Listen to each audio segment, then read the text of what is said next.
What's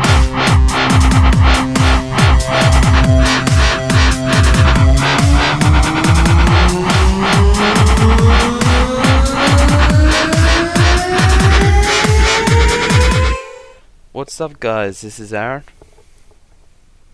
This is Ryan. And we are TheOmniaGamers, and today we're helping you train up your Shaman to become a better Shaman in the world of Warcraft.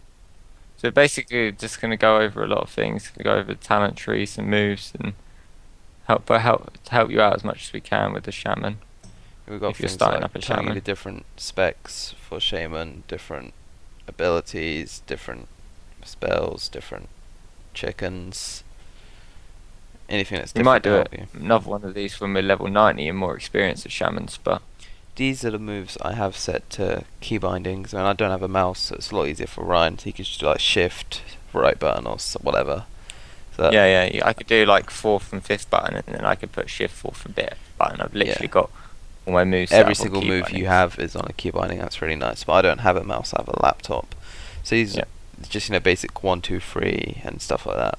So on my main ones, from number 1 to the equal sign, I've got Lightning Bolt, Chain Lightning, Ancestral Guidance, Healing Surge, Shamanistic Rage, Ghost Wolf, Earthquake, Lava Burst, Flame Shock, Thunderstorm, Frost Shock, and Tremor Totem, which are really good to have key bindings. And then up here I have 4 totems all set to a macro, so I can just spam F and quickly get my totems out.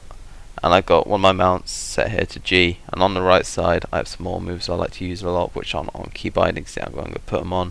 I've got Chain Heal up here, I've got my elementals totems here for good access, and I've got Heroism down there. So yeah. Okay. So basically you've got three specializations to pick from. You've got Elemental, which is range damage, Enhancement, that is melee damage, and Restoration, which is healing. Me and Aaron have both gone Restoration and Elemental. Aaron has gone Elemental because he hasn't got a mouse, so he found it easier to be range without key bindings than mouse. And also he said did you say he preferred range anyway? Yeah, prefer being range. Yeah. Well, I'm just starting up for WoW. I don't really want to start with close-up melee without a mouse. Yeah, and so if you are looking at a way to get better at WoW, I definitely suggest getting a mouse and setting up key bindings. I've got key bindings all here, and you do them while I move around and constantly do moves with movement, which is really good for PvP when you go into advanced playing. So should we go through the spec of Elemental? Go ahead, I'll let you take it. Okay, so we've got first one is Nature's Guardian. Whenever a damaging attack brings you below 30% of health, your maximum health is increased by 25% for 10 seconds. That's pretty good. That's just basically, I haven't got much to say about that. That's just a survival move. When you get low on health, it gives you extra health, which is really good. Here's the move I took, Stone Bulwark Totem. It's like a totem that gives you a bubble. Yeah, I really like that. And then the other one is Astral Shift, which shifts you into this thing where you take 40% less damage for 6 seconds. When I was a dwarf, I actually, when I made a dwarf shaman, I actually took Astral Shift and put it on a macro with a 10% dwarf passive thing, where I could do the dwarf passive and it gives me 10%, and then do Astral Shift with 40%, and I have 50% less damage. But with the Draenei Shaman, I preferred just to do the bubble with the Gifted Naru and heal myself back up. The next one is which move did you pick from the top 3, Aaron? I picked Nature's Garden. Not quite sure Nature's why, it was a Garden. while ago now, but I picked it. Yeah, when it brings you below 30% of your maximum health, your health is increased by 25% for 10 seconds. I think I picked that because you kept And killing your me every frag's time we reduced, dueled. which is good. And I'm like, oh, I want to win. And it occurs every 30 seconds, which is pretty cool. Yeah, it's pretty cool. So yeah, I guess after 10 seconds that'll disappear, and then your health will be increased by 25%. Which is, that's after good. it's cooled down after 30 seconds. Yeah, dust is good. Alright, now the next line, I've taken Frozen Power. Did you take Frozen Power as Yeah, well? I did. Oh, that's a good one. Yeah, this is a really good move, guys. It's a passive move. Well, you know your Frost Shock move. It's now put a passive move on that. So whenever you Frost Shock, use that move. The Frost Shock now also roots the target in 5 seconds. So not only does it slow them down by 50%, you root them, you freeze them on the spot for 5 seconds, and then when they get out of that freeze, they're 50% slower.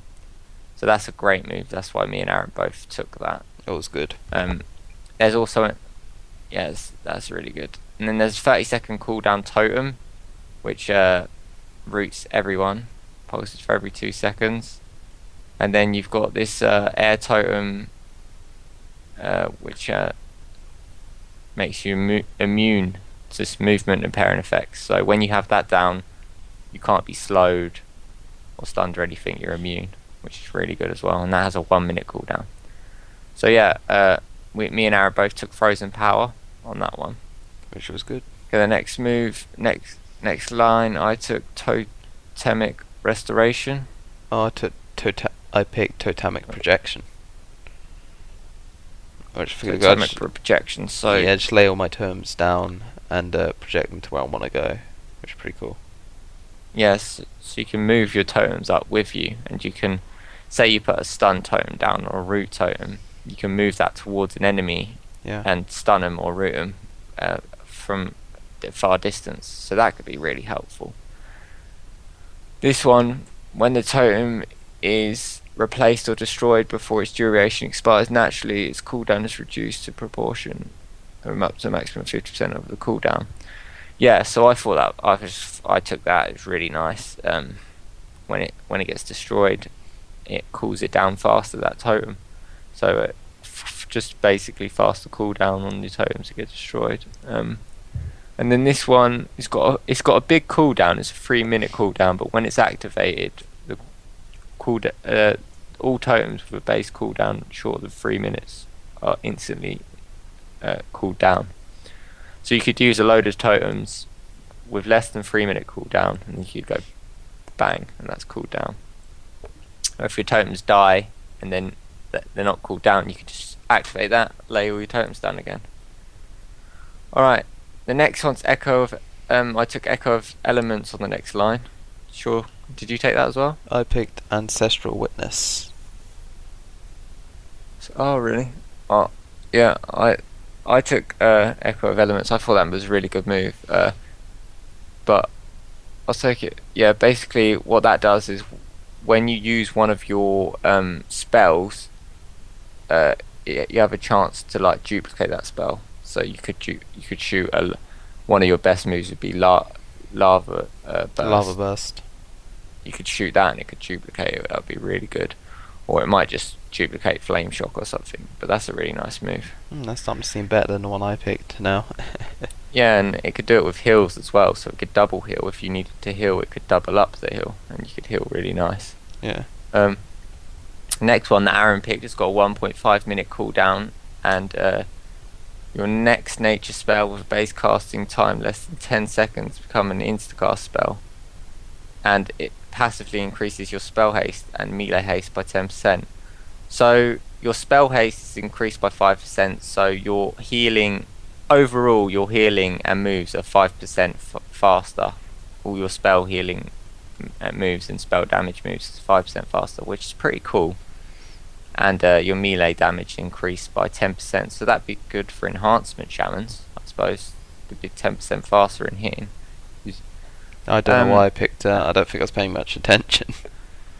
5% faster, 5% faster healing, and 5% faster shooting damage spells. So it's not that bad. And also, your next nature spell with a base casting time less than 10 seconds become an instacast.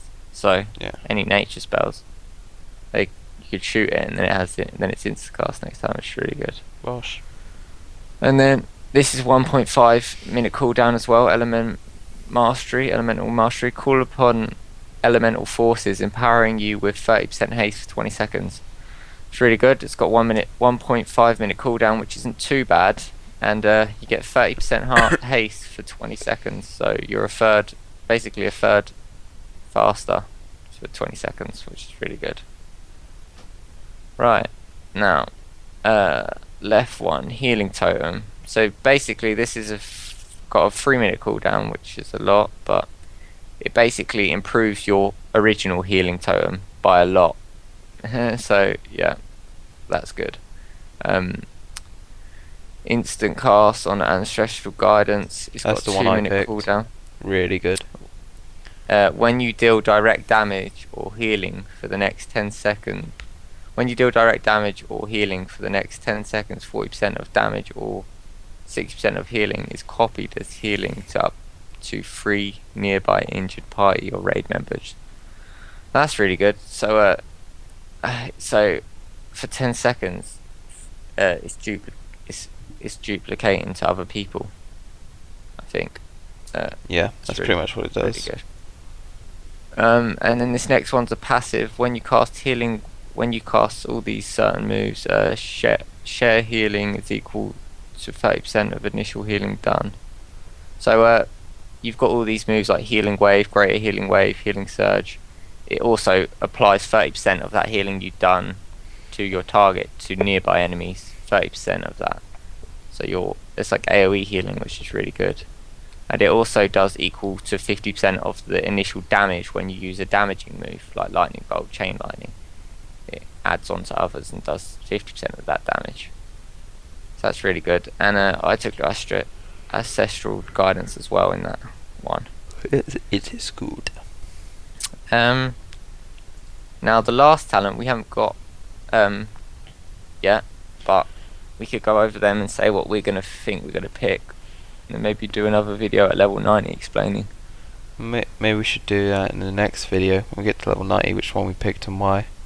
Yeah, so we'll do another video once we've got to level 90 and we're more advanced with shamans and we understand them even more. We'll do a more advanced video for advanced players with shamans, and hopefully we can help them out. But I hope this help you beginners out with shamans, right? Because this is basic. Hopefully you can go and start a shaman now and know what you're doing, and get going with PvP or PvE, what you want to do. That's good. That is good.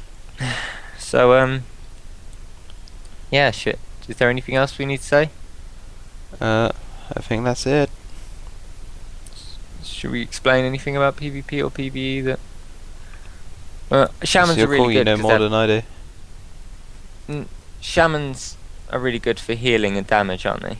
So yes, that's a good thing about shaman. So if you do make a shaman, you've got healing and damage, and you don't always have to rely on your healer. And in PvP, they're really good because you can heal yourself.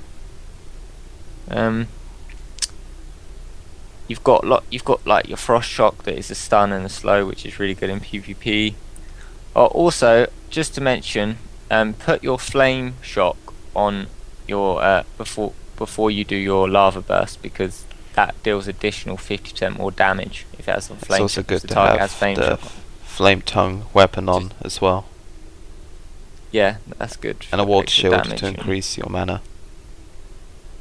Yeah, water shield is very, very, very good. Keeps your mana up. You need mana or you can't do anything. And the flame shock is always nice to have on your target because it's just dotting extra damage on them all the time. And then your lava burst do a nice big hit. So yeah, should we leave that there? Yeah. Alright, so thanks for watching our video, guys. I hope this helped you out with shamans. I hope you enjoyed listening to Ryan be almighty and knowing in World of Warcraft. Damn you, Ryan. Oh, I'm sorry. Yeah, we'll see you guys. It's been Aaron and Ryan from TheOmniaGamers. Not OmniaGamer. Yeah. Not OmniaGamer. If you're watching this OmniaGamer, go away. Okay. So we'll see you in our next video, guys. See you guys.